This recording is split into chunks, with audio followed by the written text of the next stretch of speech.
আসসালামু আলাইকুম। প্রিয় দর্শক, অন্য মঞ্চের আলোচনায় আপনাদের সকলকে আমন্ত্রণ জানাচ্ছি।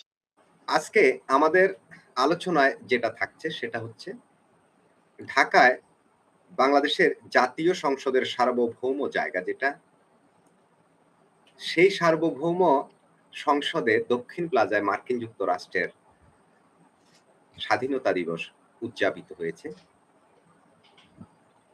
এখন যে প্রশ্নটা উঠে আসছে দীর্ঘদিন থেকে, দিল্লি না ঢাকা? এই যে অনেকে বলা হচ্ছিল, কখনো কখনো বাংলাদেশ দিল্লির গোলামি করেছে। আমরা কখনো দিল্লিকে বাংলাদেশের উপরে এমনটা আগ্রাসন চালাতে দেখেছি কিনা, এসব বিষয় নিয়ে আজকের আলোচনা হবে। চলুন শুরু করি। আমাদের সাথে যুক্ত আছেন রাজনীতি বিশ্লেষক শেখ ফরিদ ও রাশেদ হায়দার। আপনাদের দুজনকেই আমজনতার আজকের লাইভে স্বাগত জানাই। ফরিদ ভাইকে দিয়েই শুরু করি। ফরিদ ভাই, আপনি অবশ্যই অবগত আছেন, যেটা আমি শুরু করেছিলাম, বাংলাদেশের জাতীয় সংসদের দক্ষিণ প্লাজায় এমন গুরুত্বপূর্ণ জায়গায় যেখানে মার্কিন যুক্তরাষ্ট্রের পতাকা উড়েছে, সেখানে মার্কিন যুক্তরাষ্ট্রের জাতীয় সঙ্গীত গাওয়া হয়েছে, সেখানে বাংলাদেশ রাষ্ট্রের সবচেয়ে গুরুত্বপূর্ণ ব্যক্তিরা সেখানে উপস্থিত ছিলেন। এমনকি বাংলাদেশের স্বরাষ্ট্রমন্ত্রী, পররাষ্ট্রমন্ত্রী উপস্থিত ছিলেন। বাংলাদেশের জাতীয় সংসদের ভারপ্রাপ্ত স্পিকার সেখানে ছিলেন। সেখানে বিরোধী দলীয় সংসদে, বর্তমান সংসদের বিরোধী দলীয় নেতা উপস্থিত ছিলেন। সেখানে সংসদের চিফ হুইপ বক্তব্য রেখেছেন। সব মিলিয়ে বাংলাদেশকে আসলে কোথায় নিয়ে যাওয়া হচ্ছে? গোলামি না আজাদির স্লোগান দিয়ে আমরা আসলে যাচ্ছি কোথায়? ফরিদ ভাই। ধন্যবাদ আপনাকে, সেই সাথে আমাদের প্রিয় মুখ রাশেদ হায়দার ভাই এবং আপনার আমজনতার দর্শকদের সালাম, নমস্কার এবং শুভেচ্ছা। আপনি যে কথাটা আলোচনায় আনলেন, সারা বাংলাদেশে এই বিষয়টা নিয়ে যারা রাজনীতি বোঝেন, যারা বোদ্ধা, তারা সকলেই চিন্তিত এবং ব্যথিত, মর্মাহত, বিস্মিত। আমরা অবাক হয়ে লক্ষ্য করলাম যে শুধু এখানে কিন্তু শুধু আমেরিকার দিবস পালন করা হয় নাই, এই বাংলাদেশে কিন্তু পাকিস্তান দিবসও পালন করা হয়েছে, আমরা দেখেছি। এখন দেখতেছি ঠিক যখন তারা তেহরানে ইরানের নিহত হওয়া যে খোমেনি, ইরানিদের যে নেতা, তার জানাজায় তারা অংশগ্রহণ করলো একই সাথে। সরকার এবং সরকারের বিরোধী দল, মানে সরকারি বিরোধী দল বলি নাই, সরকারি বিরোধী দল একই সাথে জানাজায় গেল। তাকে মেরেছে কে? আমেরিকা এবং ইসরায়েল। বাংলাদেশে আমরা দেখেছি ছাত্র শিবির, মানে যার যার যার বিয়ে তার খবর নাই, পাড়াপড়শির ঘুম কামাই। বাংলাদেশে অলরেডি শিবির তার গায়ে বানা জানাজা পড়ে ফেলেছে, তারপর আবার জামাত সেখানে গেল জানাজা পড়তে। যাই হোক, তার ব্যাপার তারা গিয়েছে। অদ্ভুত ব্যাপার, তার পরের দিনের যে ঘটনাটা ঘটলো, যে বাংলাদেশের পবিত্র সংসদের দক্ষিণ প্লাজায়, মহান সংসদের দক্ষিণ প্লাজায় আমেরিকার দিবস পালন করা, স্বাধীনতা দিবস, জাতীয় দিবস পালন করা হলো। আমরা দেখলাম আপনি যাদের নাম বললেন তারা হচ্ছে এই রাষ্ট্রের অতি গুরুত্বপূর্ণ ব্যক্তি, নয় শুধু গুরুত্বপূর্ণ ব্যক্তি, অতি গুরুত্ব আমরাও পেয়ে যেতে পারি, কিন্তু অতীব গুরুত্ব আমাদেরও আছে, আমরা দেশের নাগরিক, কিন্তু তারা সকলে মানে অতীব গুরুত্ব এবং তাদের সাংবিধানিক পদ পাওয়া। যেমন আপনি বলেন বিরোধী দলীয় চিফ হুইপ, তারপরে আপনার সহকারী স্পিকার, স্বরাষ্ট্রমন্ত্রী, পররাষ্ট্রমন্ত্রী। আমার এখন রুমিন ফারহানার কথাটা মনে পড়ছে। তিনি নাকি বলেছিলেন যে বাংলাদেশের প্রধানমন্ত্রী লন্ডনের, পররাষ্ট্রমন্ত্রী আমেরিকার, স্বরাষ্ট্রমন্ত্রী ভারতের, বিরোধী দল পাকিস্তানের। তাই যদি হয়ে থাকে তাহলে তো ঠিকই আছে, কারণ এই দেশটা তো আর বাংলাদেশ নেই। তবে আমি অবাক হয়ে গেলাম যে এই দেশটা কি এখন আমেরিকা হয়ে গেল, নাকি বাংলাদেশ আমেরিকা হয়ে গেল, নাকি আমেরিকা বাংলাদেশ হয়ে গেল, এটা আমি বুঝতে পারলাম না। এখন কি আমেরিকানরা রোহিঙ্গাদের মতো বাংলাদেশি পাসপোর্ট পাবে, নাকি বাংলাদেশিরা আমেরিকানের মতো পাসপোর্টধারী হবে, বুঝে উঠতে পারলাম না। সবচেয়ে হাস্যকর ব্যাপার এবং উদ্বেগের বিষয় একই সাথে, এখানে পাকিস্তান দিবস পালন করা গেল, এখানে আমেরিকার দিবস পালন হলো, স্বাধীনতা দিবস। ধরেন কালকে যদি আমি আর রাশেদ ভাই আসলেন ফ্রান্সের দিবস পালন করতে, আমি আসলাম ভারতের দিবস পালন করতে। রাশেদ ভাইয়ের হয়তো একটু একটু গালাগালি করবে, কিন্তু আমি যদি ভারতের দিবস পালন করি তাহলে কি আমাকে ভারতের দালাল বলা হবে না? তাহলে কি বলা হবে না? আর যদি সরকার মনে করেন মুক্তিযুদ্ধের সরকার আসলো, আওয়ামী লীগ সরকার ক্ষমতায় আসলো, দক্ষিণ প্লাজার সংসদের পাশে না, মনে করেন কোনো খেলার মাঠে ভারতের স্বাধীনতা দিবস পালন করলো। পুরো বাংলাদেশ হই, হই, রই, রই পড়ে যাবে। এই যে দেখো ভারত বাংলাদেশ দখল করে ফেলেছে, অখণ্ড ভারতে ঢুকে পড়েছে বাংলাদেশ। কিন্তু এখন কেউ বলতেছে না এটা অখণ্ড পাকিস্তানে ঢুকে যাচ্ছে। অথবা বলে ফেলছে না এটা এখন আমেরিকার গোলাম হয়ে যাচ্ছে। কারণ আমেরিকার তো এত পাগল হয় নাই, আমাদের নিয়ে যাবে। আমাদের গোলাম হিসেবে তারা ট্রিট করতে পারে। বাংলাদেশ এখন আমেরিকার কলোনি, চাইনিজ কলোনি, পাকিস্তানের কলোনি, তুরস্কের কলোনি, এই হিসেবে সমাজে, রাষ্ট্রে, পৃথিবীর বুকে তারা তুলে ধরতেছে। তার সর্বশেষ প্রমাণ হচ্ছে সংসদের দক্ষিণ প্লাজায় আমেরিকার স্বাধীনতা দিবস পালন করার মাধ্যমে আমরা দেখতে পেলাম তা। কতটুকু রাজনৈতিকভাবে দেউলিয়া হলে এটা সম্ভব? কতটুকু রাজনৈতিকভাবে দেউলিয়া হলে আপনি কল্পনা করতে পারেন? মানে প্রভুর যদি জুতা, মানে তার জুতা আমেরিকার, আপনি দেখেছেন আমাদের রাজনীতি, আমাদের হিম্মত, আমাদের পররাষ্ট্রনীতি কত দুর্বল, এবং আমরা কত বড় গোলাম ইবনে গোলাম। শুধু গোলাম না, গোলাম ইবনে গোলাম। কারণ খোদ পাকিস্তানি তো আমেরিকার গোলাম, আমরা হচ্ছি পাকিস্তানের গোলাম। তাহলে আমরা হচ্ছি গোলাম ইবনে গোলাম বর্তমান বাংলাদেশের। এইখানে ডোনাল্ড ট্রাম্পের নামে একটা মহিষের নাম রাখা হয়েছে, তাকে কিন্তু কোরবানি দেওয়ার সাহস কারো মুরদে কোলায় নাই। তখন ধর্মও খত্রমে যায় নাই, বাংলাদেশের জাতীয়তাবাদে খত্রমে যায় নাই। কিন্তু ভারতের যদি কোনো গরুর নাম যদি রাখা হইতো, বা কোনো মহিষের নাম যদি রাখা হইতো, নরেন্দ্র মোদী, অমিত শাহ, হেমন্ত বিশ্বাস শর্মা, শুভেন্দু অধিকারী, নিতেন পক্ষে শেখ ফরিদ যদি রাখতো, তাহলে তাকে বেশি বেশি করে টুকরো করা হইতো এবং বেশি বেশি করে কাবাব বানানো হইতো, কিমা বানানো হইতো। আমাদের পররাষ্ট্রনীতি এতই দুর্বল যে একটা মহিষের নাম রাখলে তাকে 3টা ফ্যান দিয়ে 2টা ফ্যান দিয়ে বাতাস করে, তার পিছনে প্রতিদিন হাজার হাজার টাকা খরচ করে। তো আপনি সেই বাংলাদেশের মানুষ কিভাবে আমেরিকার গোলামি না করে থাকতে পারবে? কারণ তারা যে ইরানে গেছে জানাজা পড়তে, এটা কিন্তু আমেরিকা ভালো চোখে দেখে নাই, এটা আবার এরা জানে। তার জন্যই তারা দ্রুত একটা বন্দোবস্ত করলো, এই জামাত, বিএনপি মিলে। আমি বলেছি না যে এটা হলো সরকারি দল এবং সরকারি বিরোধী দল, তারা মিলকে জুলকে এক। এরা যে আমেরিকার সাথে দাসখত দিয়ে এসেছে, এটা কিন্তু আমাদের যে তথাকথিত পররাষ্ট্রমন্ত্রী, তিনি খলিলুর রহমান ব্লেজার খলিল, তিনি কিন্তু আগেই বলে দিয়েছিলেন, এবং তাকে পররাষ্ট্রমন্ত্রী বানানোর পরেও কিন্তু একবার তিনি বলেছেন। তো আমাদের আসলে এখন রাজনৈতিক মেরুদণ্ড নাই, আমাদের কূটনীতি নাই। কারণ গোলাম উচ্চতায় যত বড় হোক, প্রশস্ততায় যত বড় হোক, বা যত সুন্দরই হোক, গোলাম গোলামই থাকবে। গোলামের কোনো ক্ষমতা নাই। এই গোলামি প্রমাণ করার জন্য ওই যে মুসলেকা সরকার, যে আমি নামটা দিয়েছিলাম প্রথমে, এই সরকারকে আমি প্রথম বলি যে এটা মুসলেকা সরকার। এই মুসলেকা সরকার আবার প্রমাণ করে দিল যে তারা যে আমেরিকার গোলাম, সেটা প্রমাণ করার জন্যই তারা ওই কাজটা করেছে। যে বাবা গো আমরা চাইনাতে গিয়েছি, বাবা গো আমরা ইরানে গেছি, আমরা কিন্তু তোমারও গোলাম, মানে আমেরিকার গোলাম, এটা বোঝানোর জন্যে তারা এই কাজটা করলো। তবে আপনাকে বলে রাখি, আমি কিন্তু বাংলাদেশে যেদিন মুক্তিযুদ্ধের পক্ষের সরকার আসবে, ভারতের স্বাধীনতা দিবস আমি পালন করব বাংলাদেশে। তখন দেখবেন আমাকে কি গালাগালিগুলোই না করে।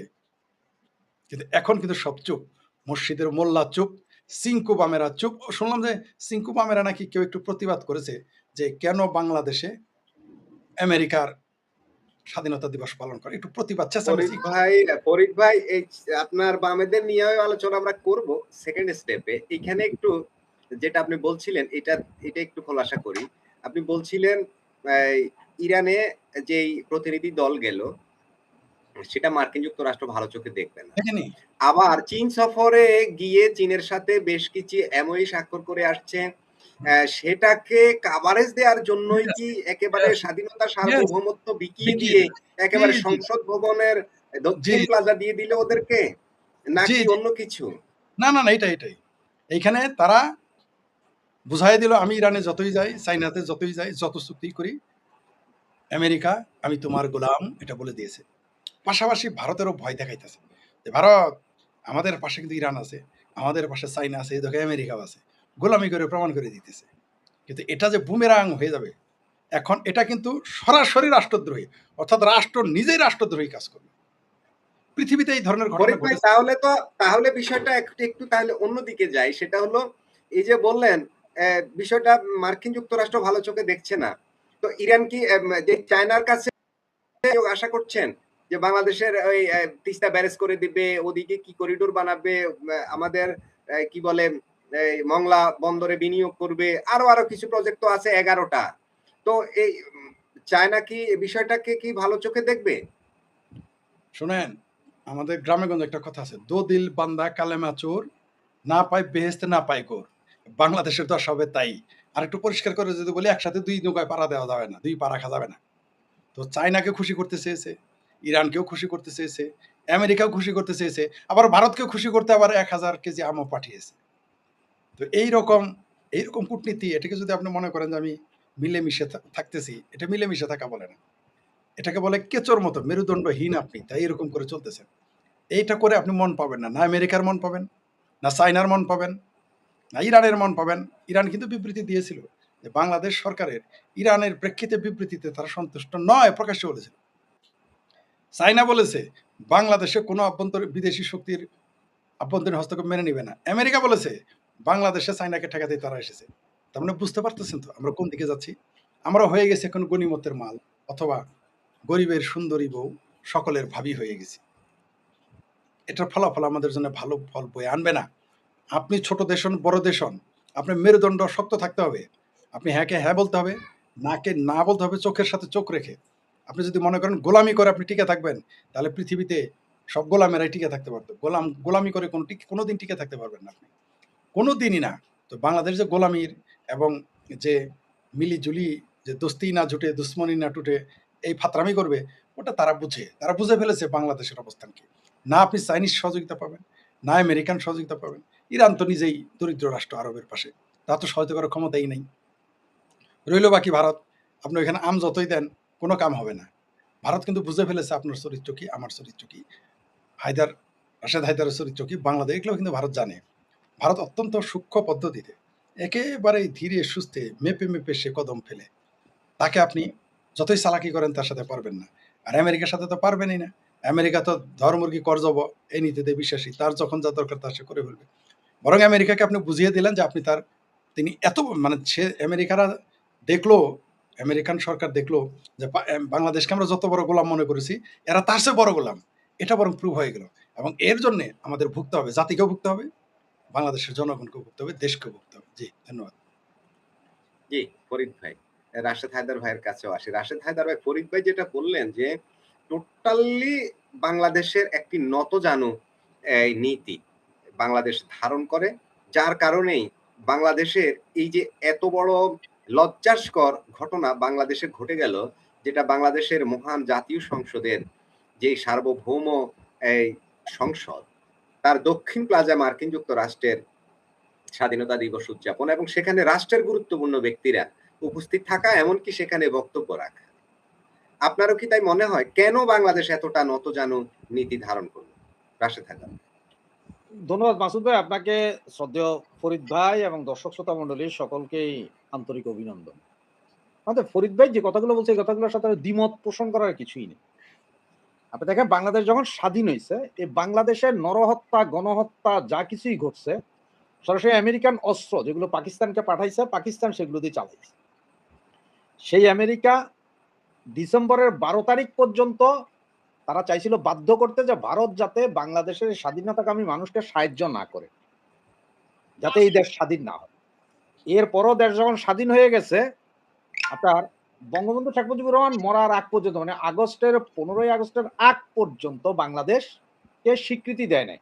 স্বীকৃতি দিয়েছে অক্টোবরে 1972 সালে। বঙ্গবন্ধু যখন খাদ্য সহযোগিতা চাইল বন্ধুপ্রতিম রাষ্ট্রগুলো থেকে, তখন এই আমেরিকা 193 জন পাকিস্তানি যুদ্ধ অপরাধী সেনা যারা বাংলাদেশে ছিল তাদেরকে ছেড়ে দেওয়ার বিনিময়ে খাদ্য দিয়েও বলছিল। এই সে আমেরিকা যার পররাষ্ট্রমন্ত্রী নিক্সন বলছিল যে আমরা তলাবিহীন ঝুরি বাংলাদেশকে, সেই আমেরিকা নাকি আজকে জামাতার আমির বলে যে অকৃত্রিম বন্ধু কে আমেরিকা। এটা কিভাবে সম্ভব? আমার কথা হচ্ছে, এই প্রোগ্রাম ওরা যদি পুরো ঢাকা স্টেডিয়াম ভাড়া নিয়ে, ঢাকাতে একটা বড় স্টেডিয়াম, মিরপুর টিপুর স্টেডিয়াম ভাড়া নিত, আমেরিকার সেই বিখ্যাত গায়ক বিটলসকে আনতো, যারা গায়ে love love me do, you know I love you, craze, শাকিরাকে আইনা প্রোগ্রাম করাইতো, সরকারি খরচে করাইতো, তাতেও কোনো দুঃখ ছিল না, কোনো সমস্যা নেই, হইতেই পারে, এটা যে কারো থেকে হইতে পারে। কিন্তু এখন কথা হচ্ছে যে আমার সংসদ ভবনের যে জায়গায়, সেখানে আমার প্রধানমন্ত্রী, রাষ্ট্রীয় বিভিন্ন মন্ত্রীরা শপথ বাক্য নেয় যেখানে, সেই জায়গায় কেন এটা? ওই যে ফরিদ ভাই বললো না যে অর্ধেক গেছে ইরানে জানাজা পড়তে, আর অর্ধেক এখানে এসে তাড়াতাড়ি কাজে এটা লেবেল দো। কাহিনীটা কিরকম হয়েছে জানেন? এটা হিন্দি ছবি দেখছিলাম, দেরি হয়েছে, মাঝে মধ্যে এখনো আসে। এটা হচ্ছে নায়কের লগে একজন চামচার মতো আছে, তো এরা চুরি বাটপারি ধান্দা করে টাকা টুকা আনে, তো এক জায়গায় ভাগ করতে বসে, তো ভাগ করার পরে ভাগ করবো, কত আসছে, এখানে 1.5 লাখ টাকা আছে, আর স্বর্ণ আছে 0.5 কেজির মতো। তো স্বর্ণ হাত দিয়ে দেখলো, দেখে গেলো যে ঠিক আছে, স্বর্ণ তুইও নিস না, আমিও নিব না, এটা আমরা ভগবানের দিই। কেন ভগবান রে? ভগবান না বাঁচালি কি তুই বাইচাইতে এইসব স্বর্ণ গয়না নিয়া? উপরের দিকে মারছে, পয়রা গেছে, ভগবান তুমি নিবা না, আমার রাখতে হবে, ঠিক আছে আমি রাখি। টাকা ভাগ করে, অর্ধেক তোমার 50, আমার 50, ঠিক আছে, আচ্ছা আমি তো বুদ্ধি দিছি না তোমারে, এখান থেকে আরো লইয়া লইল 45, আছে কত? 5,000। 5,000 কেমনে তোর কাছে থাকে? তুই এর আগে আমার থেকে চাটা খাইছস না? এই করতে করতে সবই নিয়ে আসে। এখন ঠিক বাংলাদেশের অবস্থা হইল, ওইদিকে চায়নারে খুশি করতে গেছে, প্রথম বৈদেশ সফর চায়না, ঠিক আছে ভাই আপনাদের সাথে সব মেমোরেন্ডাম সাইন হলো। মেমোরেন্ডাম সাইন মানে কিন্তু চুক্তিও না, মেমোরেন্ডাম মানে টাকাও না, যে আপনি ঠিক আছে আপনি এটা কইরা দিবেন। এখন দেখলো যে আমেরিকা তো খেপা, আমেরিকারে কি করতে হবে? এই যে করলো। চায়নার অবস্থান আর বাংলাদেশের অবস্থানটা একটু বুঝেন।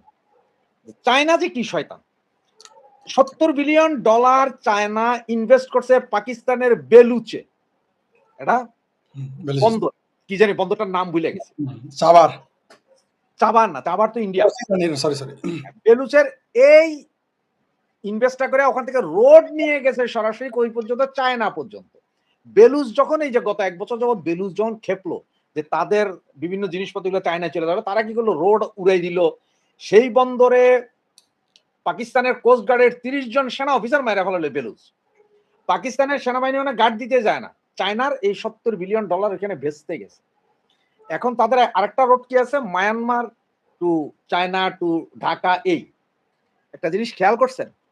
ঠিক আজ থেকে 10-12 দিন আগে মায়ানমারের যে বর্তমান জান্তা, সে ভারত সফর করে গেছে, সে চলে গেছে ওইখানে।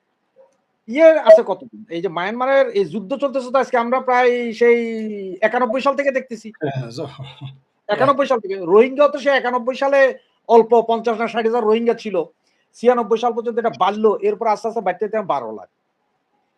আপনি কি আজ পর্যন্ত কখনো শুনছেন যে মায়ানমারের জান্তা তাদের বিমান বাহিনী দিয়া বর্ডার এরিয়ায় বোমা ফালাইতে, বর্ডারে বোমা ফালাইতে শুনছেন? কিন্তু চায়নার ওইখান দিয়ে ওই করিডোর দরকার, যেটার জন্য আমাদের এখন সিগনেচার হবে করতে, ওই করিডোর দিয়া যাবে, ওইখানে বোমা ফালাইছে। চায়নার সামরিক জান্তারে হেল্প করে কে? আমেরিকা।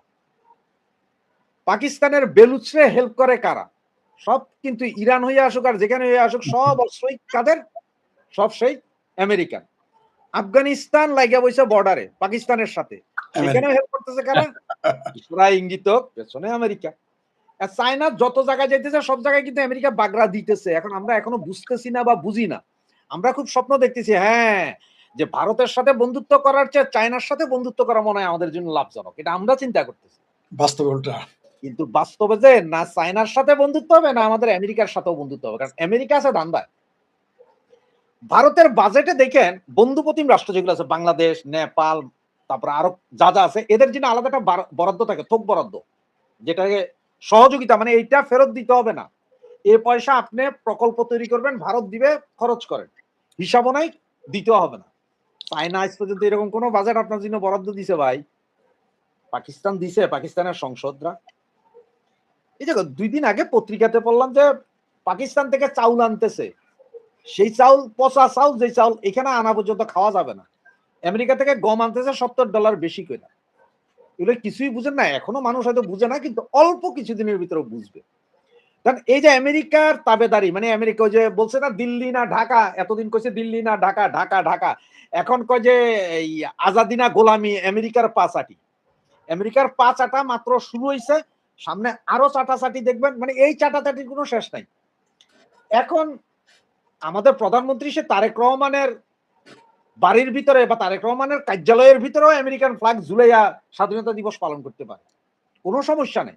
এটাও দেখতে থাকেন এবং দেখবেন আজকের দিনে এই যে আজকে 6 ঘন্টা আগে কি হইলো পার্বত্য চট্টগ্রামে শুট আউটে 3 জন নিহত, বিভিন্ন পত্রিকায় আছে, কিন্তু নেক্সট খবরটা দেয় নাই 13 জন সেনা অফিসার নিখোঁজ। কোথায় এরা? আমাদের 13 জন সেনা অফিসার কোথায়? 3 জন না নিহত হয়েছে শুট আউটে।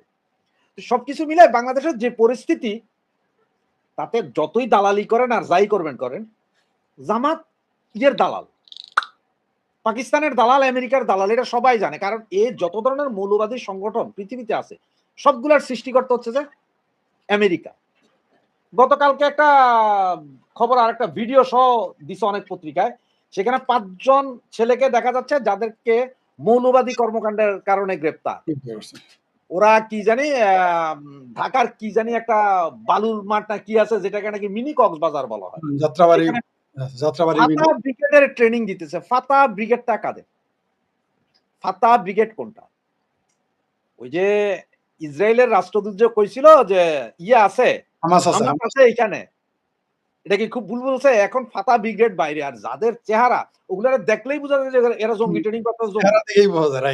গোয়েন্দা তদন্ত দরকার নাই, গোয়েন্দাদের সরান, আমারে খালি বাংলাদেশের মানুষের একের পর এক ছবি দেন, আমি আপনারে ওই যে কয়া দিতার মধ্যে এটা জঙ্গি, এটা জঙ্গি না, এটা জঙ্গি, এটা জঙ্গি না, এভাবে কয়া দিতার, এবং তার মধ্যে 99% জঙ্গি পাইবে। সুতরাং এই যে জঙ্গি আবার এখন কালকে আবার জঙ্গি তো বলে নাই বাংলাদেশে, ধরে কেমনে ভাই এখন? এগুলা সব আমেরিকা যে কি চাল চালতাছে আর কি করবে বাংলাদেশের এটা বুঝবেন, তবে হয়তো আপনারা হয়তো মনে করেন যে কি বুঝবো কোন ভাই, কালকে হয় না কেন, পরশু হয় না ভাই। জিও পলিটিক্স, রাজনীতি, এগুলো একটু সময় লাগে। এটা 2 মাস 6 মাস 2 বছরের ভিতরে হয় না, সময় লাগে। অনেক বছর স্বাধীনতা চিল্লাতে ওই 71 সালে স্বাধীন হয়েছিল। মানুষ তো মনে করছে ভাই 9 মাসেই স্বাধীন হয়ে গেছে, না, তার আগে 6 দফা আছে, এর আগে আরো কত কিছু আছে, এগুলো হিসাব করলে বুঝবেন যে কি। এই হচ্ছে কাহিনী, দেখতে থাকেন। এবং আমাদের যে পররাষ্ট্র নীতি, আপনারা কিভাবে কোন পররাষ্ট্র নীতি, আমাদের তো কোনো নীতিই নাই, নীতিহীন রাষ্ট্র এই মুহূর্তে। আমরা গোলামীর জিনজিরে অলরেডি আবদ্ধ, আমাদের কোনো নীতি নেই। ওরা যেই নীতি আমাদের বলবে আমরা সেই নীতি মানিতে বাধ্য। রাশেদ হায়দার ভাই যেটা বলছেন সেটা হচ্ছে আপনার শুরুতে এবং মাঝখান থেকে যে আমাদের আসলে পররাষ্ট্র নীতি বলতে কিছুই নেই, যেটা হচ্ছে কাউকে ব্যালেন্স করছি আমরা আম দিয়ে, কাউকে ব্যালেন্স করছি ইজ্জত দিয়ে। মানে মহান জাতীয় সংসদের দক্ষিণ প্লাজায় স্বাধীনতা দিবসের স্পেস দিয়ে, যেটাকে আমি বলছি রাষ্ট্রের ইজ্জত দিয়ে। জি, নিঃসন্দেহে বুঝতে যাচ্ছেন একদম। যদি আমি এক কথায় বা দুই সেন্টেন্স, না, এটাকে আপনি ইজ্জত বললেন না, যে জাতীয় সংসদ ইজ্জত না, এটা হচ্ছে যে ওই যে স্বর্ণ, ওই যে বাটপাড়ের স্বর্ণ উপরের দিকে ফালাইয়া গেছে, ভগবান আপনি নিবেন না, আমারে দিছেন, ঠিক আছে আমি রাহি। তো এরাও আমেরিকারে আইনা যে স্যার দয়া করে যা করেছি ভুল করেছি পায়ে ধরে মাপসায় আপনাদের জন্য বিশাল প্রোগ্রাম করে দিচ্ছি, প্রয়োজনে স্যার। ফরিদ ভাই আরেকটা কথা বলেছেন, রাশেদ হায়দার ফরিদ ভাই আরেকটা কথা বলেছেন, 2 নৌকায় পা দিলে কি গতি হয়, অনেকটা এই রকম যে ব্যালেন্সটা আপনি কাউকে আম দিয়ে করছেন, কাউকে ইজ্জত দিয়ে করছেন, যাকে যেটা দিয়ে করার চেষ্টা করছেন, ফাইনালে নীতিটা কোথায়? আপনার এটা তো রাষ্ট্রনীতি হলো না, এটা তো অনেকটা একদম উপর থেকেই দেখা যাচ্ছে। না, বললাম যে বর্তমান সরকার দুইটা কাজ করলে ভালো আসবো। জি বলুন। এই দুইটা কাজের মধ্যে একটা হচ্ছে যে 120 ফিটের ডোনাল্ড ট্রাম্পের একটা মূর্তি দাঁড়া করাইতে জাতীয় সংসদ ভবনের সামনে, যেখানে Chinese president Xi Jinping Donald ট্রাম্পের পায়ের তলায় থাকতারে। এই মূর্তি কেউ ভাঙতে যাবে না, কারণ বানাইতেছে তো মৌলবাদীরা। আর দ্বিতীয় স্ট্যাচু অফ লিবার্টি আছে না, ওইটার একটা 160 ফিটের স্মৃতিসৌধের সামনে দিবে। তো শিখা নির্বাণ তো বন্ধ, আমাদের শিখা নির্বাণের সেই গ্যাস আইনা স্ট্যাচু অফ লিবার্টির পেছন দিয়া লাগাই দিবে, আর ওই যে টর্চ লাইট ধরা ওইটার মধ্যে আগুন দিব, আগুন দিয়া জ্বালাই দিব। ডোনাল্ড ট্রাম্প খুশি, আমেরিকা খুশি, অসুবিধা কি? দুইটা কাজ করতে পারে। জি, ফরিদ ভাইয়ের কাছে যাই, যে ফরিদ ভাই একজন কমেন্ট করেছিলেন, আমাদের এক দর্শক আপনার সম্পর্কে একটা কমেন্ট করেছিলেন, আমি যদি কমেন্টটা দেখাই, আমার নেট লাইনে আজকে একটু প্রবলেম হচ্ছে, কমেন্টটা শো হতে একটু টাইম নেয়, আমি পড়ি। ফরিদ ভাই গতকালকে ডক্টর শ্যামা প্রসাদ মুখার্জি প্রসঙ্গে যে আলাপগুলো বললেন, এতে প্রমাণ করেছেন আপনার মতো মানুষের জন্য এখনো বোঝা যায় পৃথিবীতে মুসলমানের মধ্যে ভালো মানুষ আছে। মুসলমানের মধ্যে ভালো মানুষ আছে। জি। ফরিদ ভাই, এটা কমেন্ট আমরা আমাদের আলোচনা এটা না। আমার আলোচনার বিষয়টা আপনার বক্তব্যে বামেদের কথা আসছিল। বামেদের এক নেতা বর্তমান মন্ত্রিসভায় আছেন, জুনায়েদ সাকি। মন্ডবাম। আবার বামেদের আরেকটা সিপিবি যেটা, তারা বলেছে জাতীয় সংসদ ভবনের দক্ষিণ প্লাজায় যুক্তরাষ্ট্রের 250তম স্বাধীনতা দিবসের অনুষ্ঠান আয়োজনের ঘটনায় তীব্র নিন্দা ও ক্ষোভ জানিয়েছে বাংলাদেশের কমিউনিস্ট পার্টি সিপিবি। আপনার কাছে যে প্রশ্নটা আমি করতে চাচ্ছি সেটা হচ্ছে, এই যে সিপিবি কি ওখানে দাওয়াত পায়নি এজন্য নিন্দা জানাচ্ছে, নাকি জি, জি, এই তো বিষয়টা হাসির নয় ফরিদ ভাই? না, এটা ফরিদ দুঃখে ভাই, আসা। আমি আপনার কাছ থেকে, আপনি এর ভিতরে ছিলেন তো, এই বামেদের ভিতরে ছিলেন কিংবা হয়তো এখনো থাকতে পারেন, আমি অদ্ভুত জানি না। এটা কি ওই অনুষ্ঠানে উনি দাওয়াত পাননি এজন্যই কি এই নিন্দা আর ক্ষোভ, নাকি উনি এটা সত্যিকার অর্থেই বাংলাদেশের স্বাধীনতার সার্বভৌমত্বের কথা ভেবে উনি লজ্জা পেয়ে এই ক্ষোভ জানিয়েছেন? আপনার কাছ থেকে শুনবো ফরিদ ভাই। খুবই গুরুত্বপূর্ণ কথা এবং আমাকেও মোটামুটি কাঠগড়ায় দাঁড় করে ফেলেছেন। আমি দেখলাম আপনি যখন সেই খোঁচাটা আমাকে দিলেন, ডক্টর ইউনূস এবং পিনাকির পড়শি কিভাবে আমাকে হায়দার ভাই কিভাবে দেখলেন তরাসের হায়দার। দেখলেন তো আপনি, ভাবটা প্রিয় দর্শক আপনারাও দেখলেন, উপস্থাপকও দেখছে। ভাই আমি কিন্তু গুপ্তবাম না, নাম্বার 1। মজার বিষয় হলো আপনি যে কথাটা বলেছেন, আপনি মেরে মুকা বাত ছিন লিয়া। আমি আপনাকে এই কথাটাই বলতাম, যদি এখন আমাদের মহান কমরেড মোজাহিদুল ইসলাম সেলিম, আরেক মহান কমরেড আমাদের কমরেড প্রিন্স, আরেক মহান কমরেড কাভি, এদেরকে যদি, আমি কিন্তু আবার কুত্তা কাভি বলি নাই, কাভি বলছি, কমরেড কাভি। আবার কেউ কুত্তা কাভি ধরে নিয়েন না ভাই, কুত্তা কাভি আরেকজন লোক। যাই হোক, মনে করাই দিলাম আর কি, কেউ ভুল বুঝতে পারে তাই আর কি। আবার আপনারা আবার বললেন না যে আমি আসলে কুত্তা কাভিরে কমরেড কাভিরে কুত্তা কাভি গেছি। রাশেদ ভাই আসতেছে, দেখতে পাচ্ছেন, এর লক্ষণ কিন্তু ভালো না। সে বুঝাইতেছে আমি কমরেড কাভিরে কুত্তা কাভি বলতেছি। না ভাই, আমি তা বলি নাই।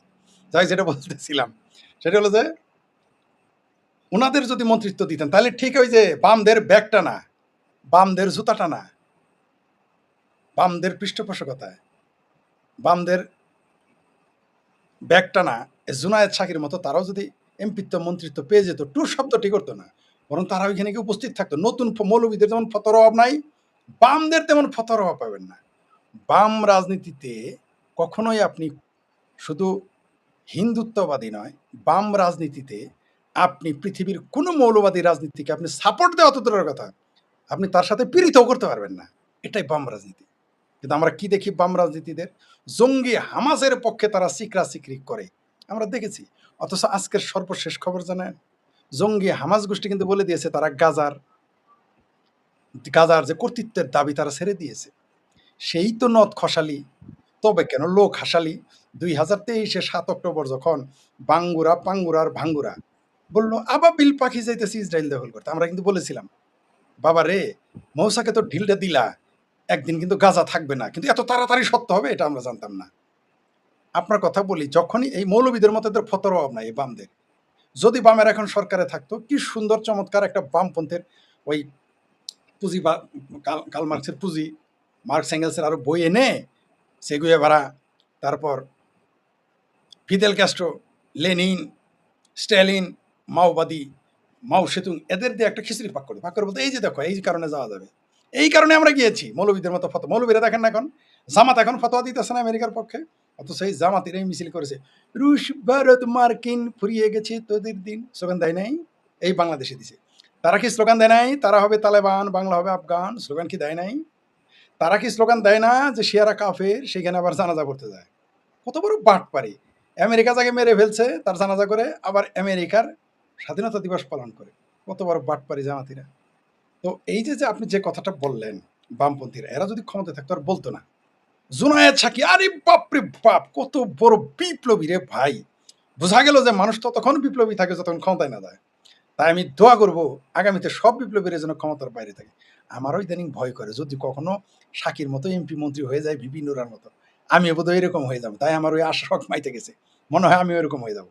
বিশ্বাস করা যায় না, কারণ জুনায়েদ সাকির মতো মহাবীর দুর্বল সিংহ, খায় পান্তা ভাঙে জিগার ডাল, 2 হাতে টাইনে ছিঁড়ে মাকড়াসার চাল, এরকম মহাবীর কমরেড জীবনে কোনোদিন একটা মেম্বার হইতে পারবে না, তার জামানত হারাবে, সে এখন এমপি মন্ত্রী।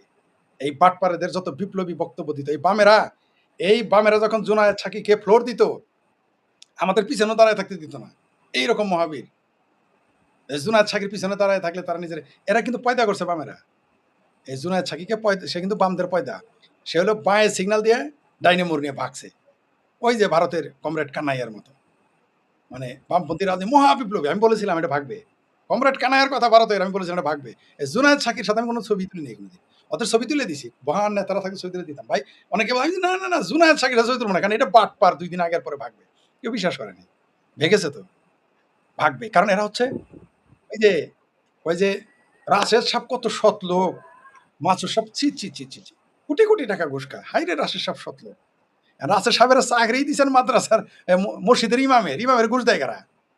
রাশেদ সাহেবের মাসুদ সাহেবের মতো সচিব বানান না, তারপরে না বুঝবো রাশেদ সাহেব মাসুদ সাহেব হয় কিনা। ওই রকম ক্ষমতায় যাওয়ার আগে সব বিপ্লবী এখন চেনা শেষ। জুনায়েদ সাহেব জামাত প্রমাণ করে দিয়েছে ক্ষমতায় গেলে, ক্ষমতায় যাওয়ার জন্য ইসলামকেও তারা খারিজ করে দেয়, হিন্দুদের দিয়ে আল্লাহর আইন কায়েম করতে চায়। ক্ষমতায় যাওয়ার জন্য তারা ইলেকশনের আগে বলে যে না না আমরা শরিয়া আইন চাই না, কিন্তু সারা জীবন বলে এটা তারই পাল্লা হইলো আল্লাহর মার্কা। কিন্তু ইউরোপীয় ইউনিয়নের সামনে গেলে না না না আমরা তো শরিয়া আইন চাই না, আমরা গণতন্ত্র চাই। জুনায়েদ সাকিরে দেখলাম ভূতের গলি, ঠিক আছে, নীলক্ষেতের আশেপাশে ভূতের গলি, মোতালেব প্লাজা দিকে, ওইখানে হাইরে বিপ্লবী অফিসে ভাই বাবা রে বাবা, মহান বিপ্লবী। এখন দেখলাম সেই বিপ্লবী ক্ষমতা পাওয়ার পরেই ঠান্ডা। তার মানে আপনার যখনই ঘুষ খাওয়ার চাকরি দেওয়া হবে তখন আপনার সততা ওই পর্যন্ত শেষ। অর্থাৎ সুযোগের অভাবে সৎ, সুযোগ পেলেই আপনার চরিত্র প্রকাশ হয়ে যাবে। যাও একটু ভরসা ছিল সিরাজুল ইসলাম এমেরিটাস অধ্যাপক সিংকু বামে আজম, তিনি আমারও শ্রদ্ধেয়, আমিও তাকে মান্য করি, কারণ তিনি অত্যন্ত পণ্ডিত ব্যক্তি, কোনো সন্দেহ নেই। উনি তার ব্যাগ টেনেছেন, আমি মনে করতাম তার ব্যাগ টানো সৌভাগ্যের কাজ, কারণ সিরাজুল ইসলাম চৌধুরীর ব্যাগ টানলেও বাংলাদেশ মন্ত্রী হয়ে যেতে পারে, তারপর এমপি হইতে পারে, তারপর মনে হলো জুনায়েদ সাকি। কিন্তু বাট পারোয়েরা হয় ঠিক চিঙ্কুবামদের মতোই। চিঙ্কুবামেরা সবচেয়ে বড় আমেরিকার বিরুদ্ধে, কিন্তু এখন সব আমেরিকার দালাল। দৃক শহীদুল ফটোগ্রাফার মস্ত দালাল, ফ্রড মাজাহার চিঙ্কুবাম মহাদালাল, জুনায়েদ সাকি মহাদালাল, আনু মোহাম্মদ আরো বড় দালাল। মানে যত বড় বাম তত বড় আমেরিকার দালাল। আমাদের বলে ভারতের দালাল, আমরা আমেরিকার দালাল। আমরা না ভারতের নাগরিকত্ব নিয়েছি, আমরা না আমেরিকার নাগরিকত্ব নিয়েছি। এখন বলবেন যে তোদের তো মুরদে কুলাবে না। এখন আমাদের হায়দার ভাই বলতে তোমার কি ফরিদ মুরদে কুলাবে ফ্রান্সের নাগরিক হওয়া? আচ্ছা মানলাম, উগান্ডার নাগরিকত্ব নিতে পাওয়ার মতো মুরদ অন্তত শেখ ফরিদের আছে, তাই না? আর আমারও তো আপনারা ভারতের দালাল বলতে বলতে তো মোটামুটি ফেনা তুলে ফেলেছেন। ভারতেরও তো নাগরিকত্ব নিতে পারি, তাই না? কিন্তু আমরা কিন্তু যাই নাই, আমরা নাগরিকত্ব নেব না। আমরা বসবাস করতে পারি, ভ্রমণ করতে পারি, কিন্তু অন্য দেশের নাগরিকত্ব আপাতত নেওয়ার কোনো চিন্তা নাই, আপাতত না, কোনো সময় না, যদি বাংলাদেশ আমার পাসপোর্ট বাতিল না করে। কিন্তু যারা আমাদের দালাল বলেছে তারা আমেরিকায় পয়সা সিঙ্কুবাম লেখে আমি আমেরিকার দালাল। যেই দিন আপনাকে ভবিষ্যৎবাণী করে দেই আমি আপনাদের দুইজনকে, আর এই মুহূর্তে যারা দর্শক রয়েছেন তাদের সাক্ষী রেখে, এই আমেরিকা কিন্তু একদিন ভারতের সাথে দোস্তি হয়ে যাবে, একটা পাক্কা দোস্তি। হাউডি মোদি স্লোগান দিয়েছিল আমেরিকা, নরেন্দ্র মোদি তাকে বলছে আমার বন্ধু, বাইডেন বলেছিলেন আমার ভাই, জাপান বলেছে আমার ভাইয়া, বলে নাই এই কয়দিন আগে বলছে। আবারও কিন্তু ওই আমেরিকার প্রেসিডেন্ট কিন্তু নরেন্দ্র মোদীকে ভাইয়া বলবে, লিখে রাখেন, মিল হয়ে যাবে। তখন দেখবেন এদের মসজিদের মিম্বর, তারপরে বাইতুল মুকাররম, শাহবাগ, আর দেখবেন পল্টন মুক্তি ভবনের সামনে আমাদের মহান কমরেডারা কি চেঁচামেচি করে। এখন সব ঠান্ডা, কারণ কি জানেন? কারণ এখন তো আওয়ামী লীগ বিরোধী অবস্থানে আছে, ভারত বিরোধী অবস্থানে আছে আমেরিকা। তাই বাংলাদেশের সব মুসলমান চুপ, এই বাটপার মুসলমান, এই জন্য এদের নাম দিয়েছি আমি বাঙ্গু। পাকিস্তানের মুসলমান নাম দিয়েছি পাঙ্গু, ভারতের মুসলমান নাম দিয়েছি ভাঙ্গু। কারণ এই পাঙ্গু পাঙ্গু আর ভাঙ্গুরা ভারত বিরোধিতা করলেই কেবল তাদের কাছে সবাই। মানে আপনি দেখেন চায়না নিয়ে কিন্তু কেউ কথা বলেন। চায়নাতে মসজিদকে টয়লেট বানায়, বার বানায়, নাচের জায়গা বানায়, এদের নাচায়, গিদরের গোস্তা খাওয়ায় জোর করে। চায়নাকে নিয়ে একটু শব্দটি করবে না কেন? কারণ চায়না হলো জ্যাঠা আর আব্বা আমেরিকা, তাই কথা বলবে না। আমাদের এই দেশটাতে হলো সব মানুষই হিপোক্রেট, সব বাম বলেন, ডাইন বলেন, আধা ডাইন বলেন, হুজুর বলেন, মুজুর বলেন, রিকশালা বলেন।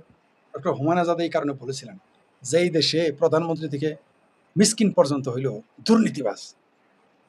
আমি তার ভাষাকে একটু ঘুরিয়ে বলতে চাই, এই দেশের বিপ্লবী রাজনীতিবিদ থেকে শুরু করে জাতীয়তাবাদী হোক, অজাতীয়তাবাদী হোক, ধার্মিক হোক, অধার্মিক হোক, আস্তিক হোক, নাস্তিক হোক, এই দেশের রাজনীতিবিদরা হলো মুনাফিক।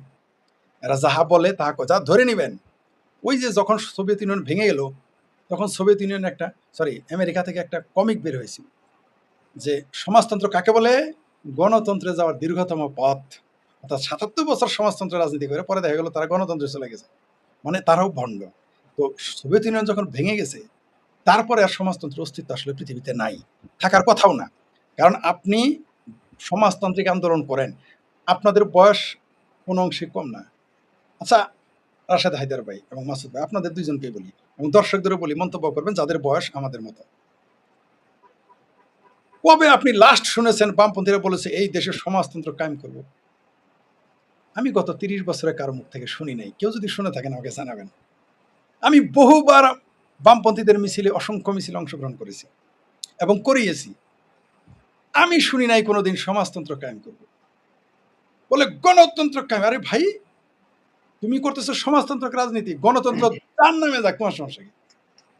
তোমার সমস্যাটা কি? গণতন্ত্র এই দেশে না থাকলে তোমার সমস্যা কি? তুমি তো সমাজতান্ত্রিক রাজনীতি চাও, সমাজতান্ত্রিক আন্দোলন করতেছো। ভারতের বামপন্থীরা হলো আরো বড় বদমাইশ, বিপ্লব, ইনকলাব, মার্ক্সবাদ জিন্দাবাদ, মাওবাদ পায়ন্দাবাদ। কিন্তু এরা কয় আমরা গণতন্ত্র করো। আরে বেটা, তুমি গণতন্ত্র রক্ষা করার কি? তুমি, তোমার ম্যানিফেস্টোতে লেখা আছে তুমি সমাজতান্ত্রিক। আমার টিকিট, গাড়ির টিকিট আমার লেখা আছে আমি যাবো হইলো কমলাপুর থেকে চিটাগাং। ভাই আমি রাজশাহী ট্রেনে কেন? পদ্মার ওইদিকে টিকিট, জামালপুর দিয়ে কেন? টাঙ্গাইল দিয়ে আমার গাড়ি যাবে কেন? আমার গাড়ি তো যাবে নরসিংদী, সিলেটের দিকে যাবে না, চিটাগাঙে যাবে। আমার আমার আমার আমার জায়গা তো চিটাগাঙের দিকে ভাই। ওই চিটাগাং, আমার টিকিট হলো রাজশাহীর, আমি গাড়িতে উঠছি চিটাগাঙের ট্রেনে। ফাইজলামি? আপনি বলতেছেন আমি রাজশাহী যাবো, আপনি চিটাগাঙের গাড়িতে কেন? চিটাগাঙের দুইটা তো দুই দিকে এরকম। ভারতের বাম এদের একটা বাটপারি আপনাদের বলি, এদের তো কপি, এরা কাট কপি পেস্ট। এই বামপন্থীরা উপরে বিপ্লবী, ভেতরে টোটালি বদমাইশি, মোল্লাদের মতো। যে হায় আল্লাহ আমেরিকা ধ্বংস করে দাও, এটা আসর নামাজের সময় বলে। মাগরিব এশা নামাজ পড়ে বাড়িতে যাক, আল্লাহ সকালবেলা এম্বাসিতে যায় গেলে যেন আমার আল্লাহ গো আমি তাহাজ্জুদ নামাজ পড়বো, আমারও তুমি আমেরিকার ভিসাটা দিও। বামপন্থীরাও তাই, সারাদিন বিপ্লব বিপ্লব। আরে ভাই তুমি যাবা রাশিয়া, তুমি যাবা কিউবা, তুমি যাবা চায়না, মোল্লারা যাবে আফগানিস্তান, মোল্লারা যাবে পাকিস্তান, মোল্লারা যাবে ইরান, কমিউনিস্টরা যাবে উত্তর কোরিয়া। সব যায় দেখি রাসেল ভাই ফ্রান্সে যায় আরেক বিরাট বিপ্লবী কমরেড পিনাকি গিয়ে বসে আছে। তাও আবার পিনাকি এখন জামাতের আধ্যাত্মিক গুরু, জামাতের পিরানে পীর দস্তগীর হয়ে গেছে। আবার দেখেন আমাদের আমাদের যিনি ওই যে আরেক তার প্রতিবেশী আমাদের হায়দার ভাইয়ের, সেটা হলো আতম ব্যাপারী ডক্টর ইউনূস। বাংলাদেশে এসে ইসলাম কায়েম করতে আছে, তিনি আবার সমকামীদের প্রতিষ্ঠানের উপদেষ্টা। মজার না? তিনি বাংলাদেশে গান নিষিদ্ধ করেন, তার মেয়ে আবার অপেরা গায়ে বেড়ায়। কি কণ্ঠ রে ভাই, অত্যন্ত চমৎকার তার মেয়ে গান গায়, অপেরা, কত সুন্দর তার কণ্ঠ। কিন্তু বাংলাদেশে তিনি গান নিষিদ্ধ করে ফেলেন। মানে কত বড় বাটপার এই যে আমাদের হায়দার ভাইয়ের প্রতিবেশী, কত বড় বাটপার ইউনূস। তার মেয়ে ওইখানে সমকামী আন্দোলন করবে, বাংলাদেশে বলবে যে বিয়া 2টা করো, হাঙ্গা 2টা করো। আবার তার আরেক প্রতিবেশী আছে ল্যাংটা সুলেমান পিনাকি ভট্ট, সে আবার দেখি কোরআনের পাখির জন্য তার হৃদয় ভেঙে চুরমার হয়ে যায়, কোরআনের পাখির জন্য। এই ভণ্ড আবার কিছুদিন আগে গণজাগরণ মঞ্চে, তারা তিনি ছিলেন নেতা, আমরা ছিলাম কর্মী, আমাদের মহান নেতা ছিলেন গণজাগরণ মঞ্চে এই প্যানিক ভট্ট, পিনাকি ভট্ট। সাইদিরে জেল দেওয়াইলো, গোলাম আজমের জেল দেওয়াইলো, নিজামিরে ফাঁসি দেওয়াইলো। আর আমরা হয়ে গেলাম ভারতে দালাল, তার কর্মী হয়ে। উস্তাদ হয়ে গেল জামাতিদের নেতা, দেশপ্রেমিক, আমরা শিষ্যরা হয়ে গেলাম ভারতের দালাল। মানে আমার মাথায় ঢুকে না ভাই, বাংলাদেশের মানুষের আকল কমে গেছে নাকি আল্লাহ আকল উঠিয়ে নিয়ে ভগবানের কাছে দিয়ে দিছে, আর ভগবান সেই আকল নিয়ে গড়ে দিয়ে দিছে কিনা আমি বুঝে উঠতে পারতেছি না। আমার মাথায়, আর এই দেশের বুদ্ধিজীবীরা তো হলো চরম টাউট। বামপন্থীদের কথা, মোল্লাদের কথা বললাম, এরা তো বদমাইশ, কোনো সন্দেহ নেই। এই দেশের বুদ্ধিজীবীরা হলো আরো বড় টাউট। এরা যখন আওয়ামী লীগ ক্ষমতায় থাকে তখন তাদের গণতন্ত্র দরকার, তখন তাদের ধর্মনিরপেক্ষতা দরকার, তখন তাদের সুশাসন দরকার, তখন তাদের আইন আদালতের সঠিক নিয়ম কানুন দরকার, তখন তাদের রাজনৈতিক অধিকার দরকার, বাক স্বাধীনতা দরকার। কিন্তু যেই না আওয়ামী লীগ বিরোধী দলে বা আওয়ামী লীগ নাই, তখন এগুলো কিছুই দরকার হয় না। তখন ইরানের খোমেনিও তাদের কাছে খুব বড় গণতান্ত্রিক নেতা হয়ে যায়। অদ্ভুত ব্যাপার, এই দেশের বুদ্ধিজীবী বাটপারেরা দেখেন মাদ্রাসায় এত বলৎকার হয়, কেউ শব্দটি করে না কোরআনের পাখি প্যানিক ভট্ট। এর সঙ্গে এইখানে সব ইসলামী তৌহিদি জনতা, বড় বড় ইসলামী মর্দে মুজাহিদ, সব গাজী, সব হলো গাজী হয়ে গেছে, যুদ্ধ ছাড়াই গাজী।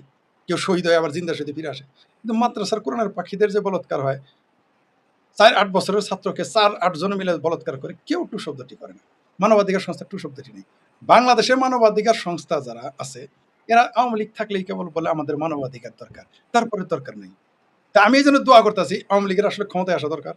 কারণ তাইলে এই বাংলাদেশের বুদ্ধিজীবীদের চেতনা জজবা উপচে পড়বে, তাহলেই গণতন্ত্রের প্রয়োজন হবে।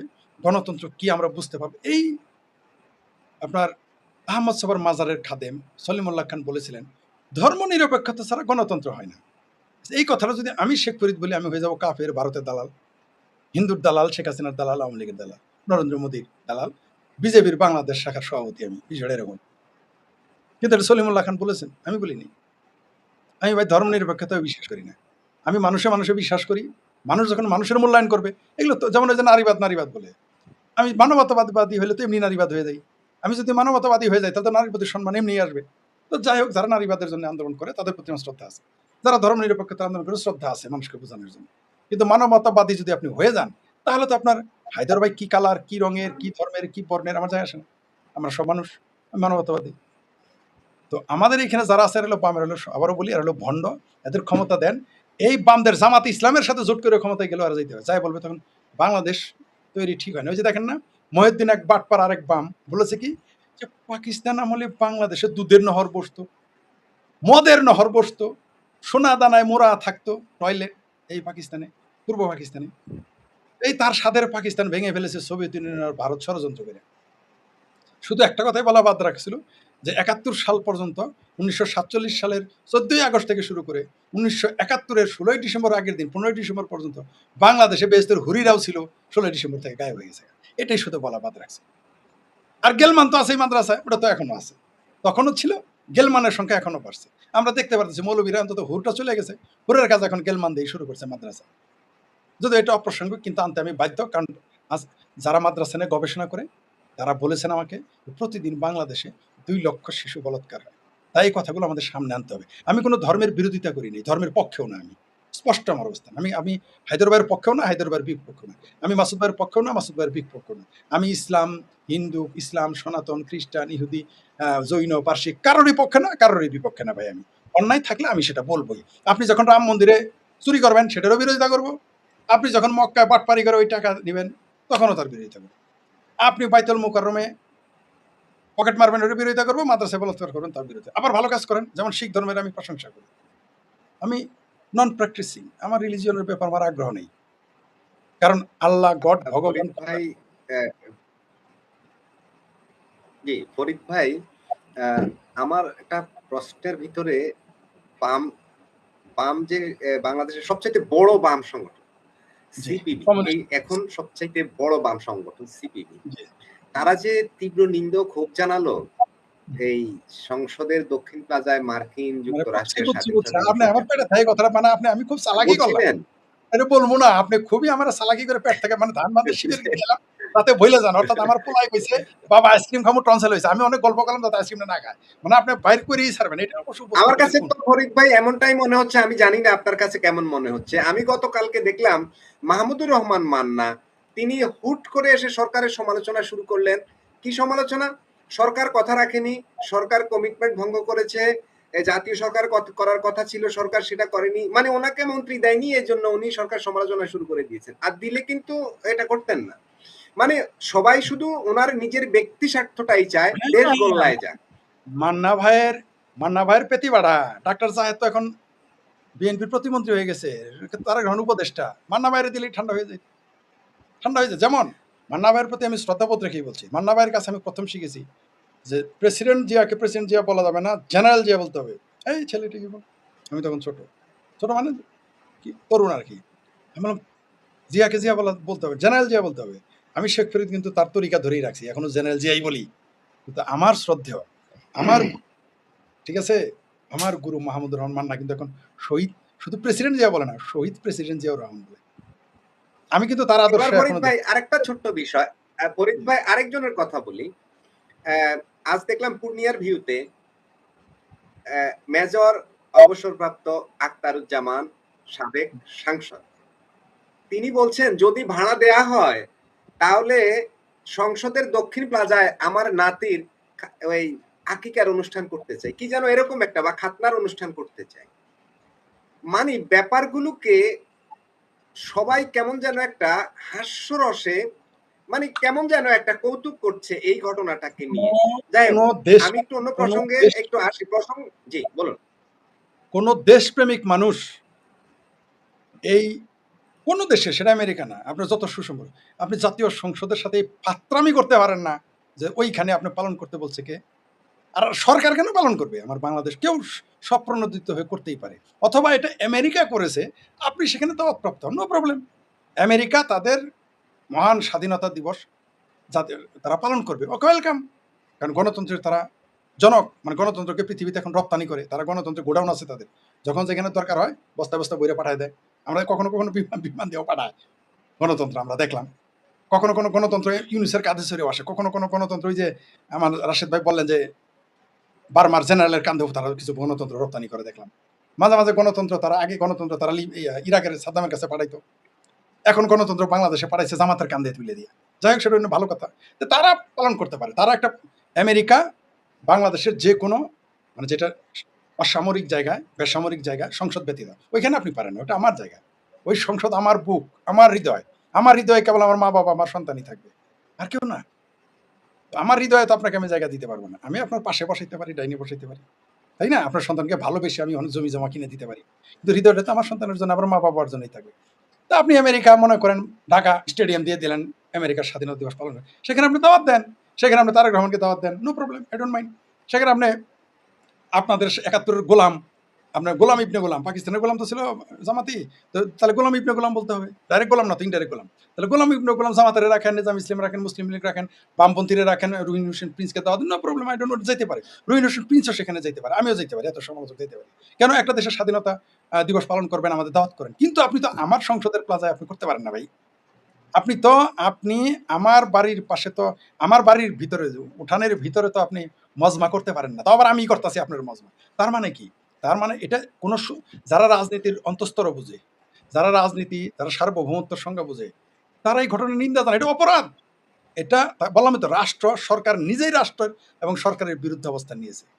আমি তাদের উপদেষ্টাদের আগে ভাবতাম কি ভাই, যে মন্ত্রী হইলে কত বুদ্ধি লাগে, উপদেষ্টা হইতে কত বুদ্ধি লাগে।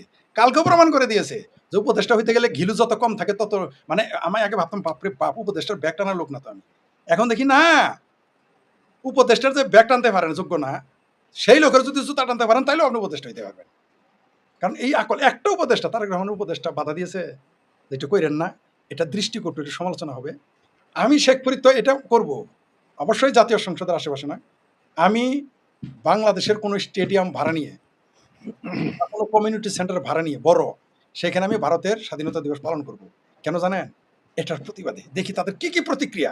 তখন বলবো, বাবা ওই যে তোমরা বাংলাদেশে এত তারিখে 2026-এর 5 তারিখে 6 তারিখে যে কাজ করছিলা, 5 তারিখে, সেটার প্রতিক্রিয়া জানানোর জন্য এটা করছি, এই কমেন্টগুলো এখন তুমি ঘরে ফেরত দিলাম ওই দিনের জন্য। তো আমরা এটা দেখবো, বাংলাদেশের মুসলমান, বাংলাদেশের বাম, এরা হচ্ছে এক যাত্রায় দুই বিচার করবে। এরা একই বিচার, দুই রকম বিচার করবে একই ঘটনা। যখন ভারতের স্বাধীনতা দিবস পালন, তখন বলবো বাংলাদেশ ভারত হয়ে গেছে, আমি ভারতের গোলাম বা ভারতের রয়ের এজেন্ট। এটা আজকে যদি করতে রয়ের এজেন্ট, এখন আর কেউ সিআইএর এজেন্ট হয় না, এখন আর কেউ পাকিস্তানের আইএসআই এজেন্ট হয় না। এটা হচ্ছে আমাদের জাতীয় দুর্ভাগ্য। আমাদের বুদ্ধিজীবীরা কত মাঞ্জা ভাঙা, আর আমাদের প্রধানমন্ত্রী তো মাঞ্জা ভাঙ্গাই, ঠিক আছে? এটা তার বলার কিছুই নেই, এখন দেশের মাঞ্জা ভাঙার ব্যবস্থা করে ফেলেছে। জি, ধন্যবাদ। ফরিদ ভাই, আমি একটু 5 মিনিট রাশেদ হায়দার ভাইকে দিতে চাই।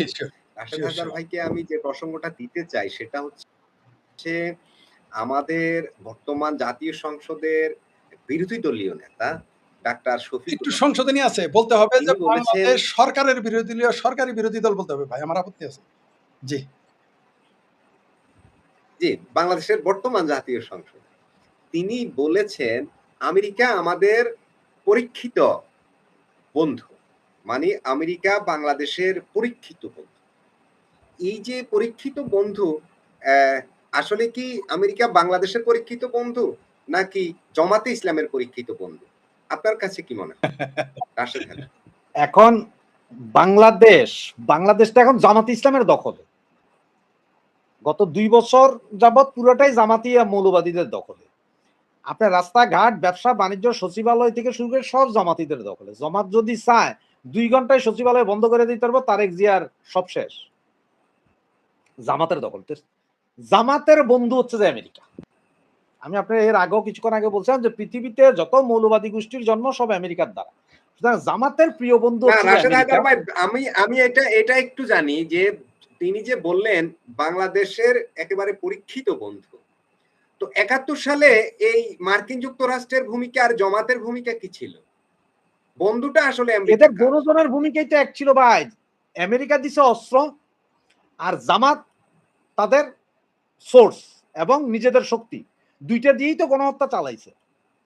যার কারণে ওইটা তো আপনাকে এর আগে আমি বললাম যে জামাত আর আমেরিকা তো মুদ্রার এপিট আর ওপি। জামাত হচ্ছে যে এখন শুধু চারটা আছে আমেরিকার, সুতরাং তারা তো বলবেই যে আমেরিকা, যেই আমেরিকা বাংলাদেশ স্বাধীন না হোক চাইছে, যেই আমেরিকা শুধুমাত্র বঙ্গবন্ধু শেখ মুজিবুর রহমানের আমলে কিউবার সাথে পাটের ব্যাগ রপ্তানির চুক্তি হয়েছিল, সেই চুক্তি থেকে বের করতে বাধ্য করছে আমেরিকারে।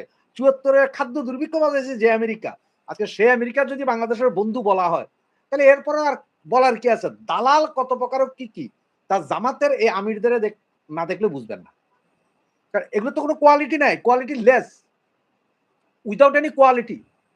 এরা কথা বলি, এদের অবস্থাটা কি জানেন? এই যে জামাতের আমিরদের, ওই যে আমাদের ধর্মে আছে না ৪ বিয়ে করা জায়েজ, ৪ বিয়ে আমাদের জায়েজ। তো এখন এক ভদ্রলোকের ৪টা বিয়ে করছে, তো ৪টা বিয়ে করে একদম সে শরীয়ত মোতাবেক সবকিছু করছে, ৪টা বাড়ি গাড়ি সব দিছে, এরপরও বউ ঝগড়া। পরে একদিন এসে ধরেন শেখ ফরিদ সাহেবের মতন একজন লোকের কাছে কয়, ফরিদ ভাই এরা তো ঝগড়া চলে, কি করতাম, বউদের কিভাবে বুঝাইতাম? তখন ফরিদ ভাই বুদ্ধি দিল, কয় তুমি বউদের কইবা যে দেখো অফিসে আমরা ১০০ জন কাম করি, কয় হ্যাঁ। আমাদের বস কয়জন? কয় একজন। কয় সবাই তার কথা মানি? কয় যে হ্যাঁ। কয় তোমরা, আমি অফিসের বস, তোমরা আমার ৬০ জন কলিগ, তোমরা কলিগের মতো থাকবা, বস আমি, আমার হুকুম মানবা, কোনো ঝগড়াঝাটি নাই, ওই অফিসের বসের মতো। ওই ধরনের বুদ্ধি এসেছে জমাইতে। তো এদের কাছ থেকে আপনার ভালো কি আশা করবেন? এরা চায়না ওদের ভালো বন্ধু, তার কারণ কি, চায়নাও কিন্তু আমাদের মুক্তিযুদ্ধে বিরোধিতা করছে। যতগুলো বিরোধী শক্তি আছে পৃথিবীর সবগুলাই জমাতের ভালো বন্ধু, কারণ জমাত এখনো স্বপ্নে বিভোর আছে যে তারা ক্ষমতায় যাবে, মানে তারেক রহমান কোন রকম পয়রা গেলেই জামাতের হাতে ক্ষমতা। কিন্তু ওরা বুঝে নাই এখনো। ওই যে রুমিনা ফারহান একটা কথা বলছিল যে দেশের 52% লোককে বাহিরে রেখে আপনি ক্ষমতা চালাইতে পারবেন না বেশি। তো 52% লোক বলতে কারা? এই 52% লোক বলতে কিন্তু সে আওয়ামী লীগের লোকজনগুলো। সুতরাং আপনি যত যাই কিছুই করেন, যা কিছুই করবেন, আপনাদের এই ফেসিজম বা ফেসিবাদী সরকার কিছুদিন চলতে পারে। কারণ ওই যে বাচ্চা একটা কানলে, আপনি ধরেন আইসক্রিমের জন্য কানছে, আপনি তারে চকলেট মকলেট দিয়ে কিছুক্ষণ বুঝাই রাখতে পারবেন, কতক্ষণ পর কিন্তু এইটা করবো আবার, কই আমার চকলেট, কই আমার ককলেট। আমার পোলাপান স্কুলে যায় বা এটা একদম বাস্তব একটা কথা, প্রতিদিন সকালবেলা তাদের বলা হয় যে তোমরা যদি সকালে উঠে স্কুলে যাও, বিকালবেলা স্কুল থেকে আসো, ফ্রাইডেতে আমি তোমাদেরকে শপে নিয়ে যাব, কিনা দিব, জনপ্রতি ১ টাকা। এখন এইটা বুঝাই যখন শুক্রবার আসে, শুক্রবারের লাস্ট ডে, এই দিন যদি না নেই তখন মুসরামুসরি শুরু করে। গত ১ সপ্তাহ ধরে কিন্তু প্রতিদিন লোক দেখাইছে যে এইটা। তো ১ সপ্তাহ ধরে দিলে না, কিন্তু দ্বিতীয় সপ্তাহে কি হয় জানেন, ৭ দিনই এদের নিয়ে যাইতে দোকান দিতেই হয়। ওইটাই হচ্ছে যে বাঙালিরা বুঝাইতে পারতেছেন এখন ডাইনে না বামে, উত্তরে না দক্ষিণে, কিন্তু বাঙালি ঠিকই বুঝে সময় মতন দেখবে যে এমন থাবরটা দিব না যে এই থাবরের কেয়ামত হয়ে যাবে। সুতরাং এই যে শফিকুর রহমান, উনি তো একসময় মনে সিলেটের আমির ছিলেন, উনি এখন কেন্দ্রীয় আমির। কোথায় জানি কোন কলেজে জানি একদিন অধ্যাপনা পড়াইছেন, উনি হয়ে গেছেন অধ্যাপক। ওই যে আপনি আছে না, এই যে মারা গেছে যে হাদি ঢাকা শহরে কোন একটা কলেজের নাকি উনি নাকি পড়াইতেন। উনার সময়ের ৭ বছরের বউ পোলাপানের কথা জীবনে কোনদিন দেখিই না হাদির, কিন্তু উনিও শিক্ষক, অমুক কলেজের শিক্ষক, জামাত নিয়ন্ত্রিত কলেজে। তো এদের কাছে আপনারা ভালো কি আশা করবেন? এদের কাছে তো আশা করার কিছু নাই। যুদ্ধবাজ একটা দেশ যুদ্ধবাজ। আপনারা এক গ্রুপ যান খোমেনির জন্য দোয়া করতে, আরেক গ্রুপ এখানে খোমেনিরা যারা মারছে তাদের নিয়ে নৃত্য পরিবেশন করেন, আরেক গ্রুপ রাস্তায় ছাড়ছেন কি খোমেনি হত্যা বিচার চাই। এক মুখে কত রকম কথা কন। এটা মানে এটা একটা রাশেদ হায়দার ভাই, ডিসগাস্টিং। জি রাশেদ হায়দার ভাই, আমরা শেষ করে দেব, আমাদের সময় আর নেই। আমি ফরিদ ভাইয়ের কাছে শেষবার সামান্য একটু বিষয় নিয়ে কথা বলি, বাম নিয়ে। ফরিদ ভাই, বামেরা সমাজতন্ত্র কায়েম করতে চায় গণতান্ত্রিক পদ্ধতিতে নির্বাচিত হয়ে। আবার ইসলামিস্টরা শরিয়া আইন কায়েম করতে চায় গণতান্ত্রিক জি, পদ্ধতিতে নির্বাচিত জি, হয়ে। জি, বিষয়টা কেমনটা লাগে না? জি, জি, আমার জি, ভালো আমার একটা যতদূর স্টাডি, আমি যতদূর জানি, বামেরা হচ্ছে বিপ্লবী। তারা গণতন্ত্র, ভোটিং এগুলোতে বিশ্বাস করবে না। তারা বিপ্লব করবে, ক্ষমতায় বসবে। এরপর তাদের পদ্ধতিতে চলতেই থাকবে, চলতেই জি, থাকবে। ঠিক শরিয়া ঠিক একই ব্যবস্থা। তারা তাদের মত যেমন আফগানিস্তানে যেভাবে ওরা আসছে, তালেবানরা জি। এসে ক্ষমতা দখল করে নিয়ে এখন তারা চালাচ্ছে। ১০, ২০, ৫০ বছর চালাক, সমস্যা নাই। তো এখানে কেউ গণতন্ত্রের প্রশ্ন তুলতে পারে না। মাসুদ ভাই গণতন্ত্র তো আপনাকে নাই, কি আমি তাদের শরিয়া চালাবে মাসুদ তারা ভাই তাদের আমি মতো কি করে। ৩০টা সেকেন্ড নিতে পারি? ৩০টা সেকেন্ড। বলেন, বলেন, বলেন। জি, সাভারে এনসিপির জি, জি, জি, জি। সমাবেশে বোমা হামলা। জি, জি, জি। কালকে রাতেই জি। বলছি যে অনেক কিছু ঘটবে ২৪ ঘন্টায়। আচ্ছা, জি, যাই হোক, এই যে অনেকগুলো দুর্ঘটনা, অনেকগুলো দুঃসংবাদ নানা দিক থেকে দেশ কোথায় যাচ্ছে। তো ফরিদ আপনি ভাই যেটা যেটা বলছিলাম, জি, বামেরা চায় গণতান্ত্রিক পদ্ধতিতে নির্বাচিত হয়ে এই তাদের সমাজতন্ত্র কায়েম করবে। কেমন বিষয়টা হাস্যকর লাগে কিনা? তাহলে এবং ইসলামিস্টরা জিহাদিরা নির্বাচন করে গণতান্ত্রিক পদ্ধতিতে গিয়ে শরিয়া কায়েম করবে। করে আইন কায়েম বিষয়টা করবে। কেমন কেমন লাগে এবং কেন এমনটা ধন্যবাদ, হলো? কেন ধন্যবাদ এই আপনাকে। পদ্ধতিটাকে তারা বেছে নিল? এই কোন চরিত্র? ফরিদ ভাই ধন্যবাদ সংক্ষেপে আপনাকে। আমরা শেষ করে দেব। হ্যাঁ, জি, জি, জি। তো অসংখ্য ধন্যবাদ আপনাকে। এই বিষয়টা সহজে কেউ আনতে চায় না, ভয় পায়। কারণ বামপন্থীরাও সাইডে ধরবে, মোল্লারাও সাইডে ধরবে। অনেক লোক অসন্তুষ্ট, তাই একটু বলেন। আপনাকে বলি, বিষয়টা এরকম, একটা পানির পাইপ চলছে। মনে করেন যে রাশেদ হায়দার ভাইয়ের বাসা থেকে পানির পাইপলাইন আপনার বাসায় আছে। আমি ওই আমি মনে করেন গ্যাস নিব ওই পানির পাইপলাইনে। আরেকজন আছে ওইখানে, মনে করেন যে সুয়ারেজ চালাই দিবে একসাথে। মানে মলের পাইপ ওটি দিয়ে অর্থাৎ একটা পাইপের ভিতরেই গ্যাস যাবে, তেল যাবে, সুয়ারেজের ময়লা যাবে, খাবার পানি যাবে। এটা কি সম্ভব? কখনোই সম্ভব না। তো যারা ইসলামপন্থী, এরা হলো আরেক ফাত্রা। এরা জানে ইসলামের নাম দিলে পাবলিক পাত্তা দিবে না। এরা যদি বলে শরিয়া আইন কায়েম করতে চায়, আপনি বিশ্বাস করেন মসজিদের ইমামের ইমামগিরি থাকবে না। আর জানে, তাই তারা গণতন্ত্রের পথ ধরে। যে ভেলকি দিয়ে বাটপারি করে, ওই যে আমার ভাবির পোলারা আন্দোলনের ২০২৪ ৫ই আগস্ট কি স্লোগান ছিল? মুজিবের বাংলায় বৈষম্যের ঠাঁই নাই, দেশে জায়গায় জায়গায় খবর দে, রাজাকারদের কবর দে। ক্ষমতায় এসে কি করলো? আবার পতাকা এখানে বাড়ানো। ক্ষমতায় এসে কি করলো? সাথে সাথে বঙ্গবন্ধুর বাড়ি ভাঙলো, জয় বাংলা স্লোগান নিষিদ্ধ করলো, ও জয় বাংলা স্লোগান দিলে মারপিট শুরু করলো, বঙ্গবন্ধুর ভাস্কর্য ভাঙলো। এইরকম বাটপারি তাদের। এদের আপনি বলেন, জামাতকে বলেন যে তোমরা ইসলামী আইন কায়েম করবা, হেফাজতকে বলেন তুমি ইসলামী আইন কায়েম করবা, সামরানাই পীরকে বলেন তোমরা শরীয় আইন কায়েম করবা, মুরত থাকে বলো যে শরীয় আইন কায়েম করবা। একজনেরও জনসভায় লোক পাবে না ১০০-র উপরে খুঁজে, কারোরই পাবে না, লোকই খুঁজে পাবে না। এই জন্য তারা বলবে না। চান্দা মাজা তখন বাংলাদেশের বিএনপি আওয়ামী লীগ চান্দা মান্দা দিবে না। এটার কারণ অর্থনীতি। যদি বলে সরি আইন চাই, কিসের আওয়ামী লীগ কিসের বিএনপি? মসজিদে মসজিদে যায় কিন্তু বলে যে গুয়ার মুত যেমন বিএনপি আর আওয়ামী লীগ তেমন। এটা আমি ৩০ বছর আগেও শুনেছি। জামাতিরা তাবলীগের মধ্যে এগুলো কয় তো। এখন তো বলে গণতন্ত্র হারাম, সমাজতন্ত্র তো আগে হারাম। তাহলে তারা সমাজতন্ত্র তারা আসে কেন গণতান্ত্রিক পদ্ধতিতে? মানে বাটপাড়িটা দেখেন। অর্থাৎ তারা বলতেছে আমরা রোজা থাকবো, যদি কোনো মুসলমান বলে আমি রোজা থাকবো মদ খাইয়ে, হবে নাকি? অথবা মদ দিয়ে অজু করে নামাজ পড়বো, হবে নাকি? সম্ভব না। বামপন্থীরাও এরকম জানে যে সমাজতন্ত্রের কথা বলে পাবলিক তো এমনিতেই তো ১০০ চেয়ার রাখলে ৫টা সামনের কাতার পূরণ হয় না। যেমন শীতের মাঘ মাসের শীতে ফজর নামাজে কিন্তু এক কাতার তো দূরের কথা, আকামত দেওয়ার লোক পাওয়া যায় না। মানে ইমাম সাহেব একলাই থাকে। ২-৩ জনের উপর হয় না, প্রথম কাতার তো দূরের কথা। আপনি পাবেন না। তেমনি এই বামপন্থীরা জানে ১০০ চেয়ার রাখলে সামনের ১০টা চেয়ার পূর্ণ হবে না, সমাজতন্ত্রের কথা বলে। তাই এটা একটা ফাত্রামি, এরা হলো ভণ্ড। সেই জন্য আমি এদের দেখতে পারি না। আপনি যদি গণতান্ত্রিক হন, গণতান্ত্রিক আন্দোলন করেন, ওয়েলকাম। আপনি সমাজতান্ত্রিক হন, বলেন আমি সমাজতন্ত্র চাই। আপনি যদি ইসলামতন্ত্র হন, বলেন দেখি কত বড় মর্দ আপনার বুকের পাটা। আপনি মাহমুদ, আপনি আপনি কি এর নাম বদমাইশ? আরে ৫০১ মৌলবী মামুনুল হক, সামরানাই পীর বলুক, জামাতের আমির বলুক, হেফাজতের আমির বলুক, এরা প্রকাশ্য ঘোষণা করুক তার শরিয়া আইন চায়। বলুক না দেখি কয়দিন এরা টিকতে পারে সমাজে। জানে এরা ভাতে মারা যাবে। আর বামপন্থীরা তো ভাতে মরাই। বললে তো লাভ নাই। তাদের তো লোকই নাই। বুঝতে পারছেন? তারা টাকা দিয়েও লোক পায় না। বামপন্থী হলো এরকম সংগঠন যে আপনি কিন্তু আওয়ামী লীগ বিএনপিতে টাকা দিলে কিন্তু লোক পাবেন। জামাতিরা আর বামপন্থীরা টাকা দিলেও লোক পায় না। আপনি বিশ্বাস করেন? আমার এলাকাতে আপনি দেখান, মিছিল করে দেখান। আপনি ১০,০০০ লোকের টাকা দেন, কয় হাজার লোক উপস্থিত, টাকা দিবেন। প্রত্যেক লোকের ২,০০০ যাবে না। আর বামপন্থীদের তো আপনি ৫০,০০০ ১,০০,০০০ করে টাকা দিলেও আপনার মিছিলে যাবে না। এটা আমার গবেষণা। এই জামাত ওই যে ঘুরে ফিরে ওই ১২ লাখই কারা? যারা ওই যে ইসলামী ব্যাংকের চাকরি করে। যারা ইবনে সিনায় চাকরি করে, যারা ইসলামী ব্যাংকে চাকরি করে, যারা ইসলামী ব্যাংক হসপিটালে চাকরি করে, যারা ডাইরেক্ট ইসলামী ব্যাংক থেকে লোন নিয়েছে, তারা ছাড়া একটা লোকও পাবে না। জামাত কিন্তু কোনো রাজনৈতিক দল না, এরা মাফিয়া গোষ্ঠী। জামাতের কিন্তু সবগুলোই তারা নেতা ও কর্মী, তার কিন্তু সমর্থক নাই। আপনি মিছিল করে দেখান দেখি আপনার কয়দিন ওই ঘুরে ফিরে ওরাই পীরের মুরিদ সারা দেশে যা তাই, ওর বাইরে এরা যেতে পারবে না। বাংলাদেশের সমর্থক কেবল বিএনপি আর আওয়ামী লীগের আছে, তারা টাকা দিয়ে দল ভারী করতে পারে, এরা টাকা দিয়েও পারবে না। তো বুঝতে পারছেন তো, এরা হলো এটা বাটপারি। যারা ইসলামের রাজনীতি করে বলে গণতন্ত্রের মধ্যে দিয়ে সরিয়া কায়েম করা হলো বাটপার, তাদের নিজের প্রতি কনফিডেন্ট নাই, তাদের আল্লাহর প্রতি আস্থা নাই, তাই গণতন্ত্রের মধ্যে তারা জানে কেউ এই মার্কেটে এটা খাবে না। বামপন্থীদেরও তেমনই, তাদের তারা আল্লাহ বা ভগবানের উপর আস্থা নাই, তারা তো অ্যাথিস্ট হয়ে থাকে বেশিরভাগ। তো বামপন্থী যারা আছে তাদেরও নিজের প্রতি আস্থা নাই যে কার্ল মার্কসের কথা বাংলাদেশে কেউ শুনবে না, কারণ এরা ছোট হইতে হইতে হইতে হইতে হইতে নীল হয়ে যাইতেছে বাংলাদেশ। আরে ভাই, ভারতেই বামপন্থীরা জায়গা পাইতেছে না, 550টা সিটের মধ্যে পায় 5টা, ঠিক আছে, ওই 200 বিধানসভার সিটে পায় 2-3টা।